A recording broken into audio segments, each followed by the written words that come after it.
আলু সেদ্ধর ঝামেলা ছাড়াই যদি আলুর চপ তৈরি করতে চান তাহলে আজকের রেসিপি আপনার জন্য। চলুন দেখে নেই। একটা আলুকে ভালোভাবে ধুয়ে পরিষ্কার করে নিচ্ছি, উপর থেকে খোসা ছাড়িয়ে এভাবে পাতলা পিস করে কেটে নিচ্ছি। আর পিসগুলা কিন্তু বেশ পাতলাই হবে, দেখতেই পাচ্ছেন। আর একটা আলু দিয়ে অনেকগুলো আলুর চপ তৈরি হয়ে যাবে। দেখুন পুরুত্বটা এমন থাকবে। কিছুটা ধনেপাতা কুচি করে নিয়ে নিলাম।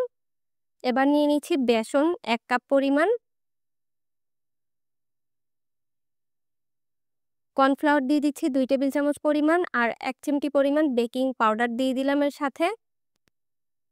1 টেবিল চামচের একটু বেশি দিয়ে দিব ময়দা, ভাজা জিরের গুঁড়া 1 চা চামচ, লাল মরিচের গুঁড়া 1 চা চামচ, হলুদ 1/2 চা চামচ, লবণ 1 চা চামচ, ধনেপাতা কুচির সাথে মিক্স করে নিচ্ছি। আর এর মধ্যে 1 টেবিল চামচ পরিমাণ সয়াবিন তেল দিয়ে দিব।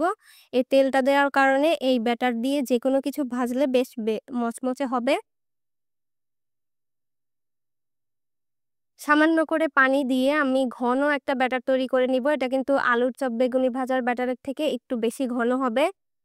এবার আলুগুলোকে এভাবে ডিপ করে নিয়ে তারপর গরম তেলের মধ্যে ছেড়ে দিব।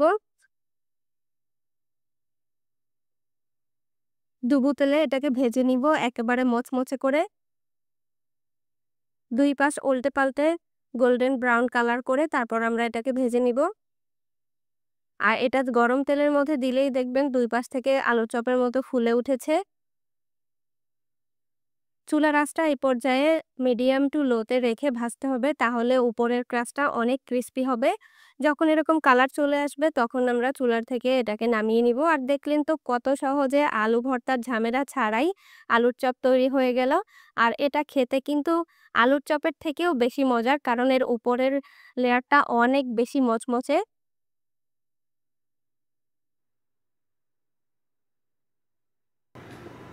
শব্দ শুনেই বুঝতে পারছেন এটা কত বেশি ক্রিস্পি।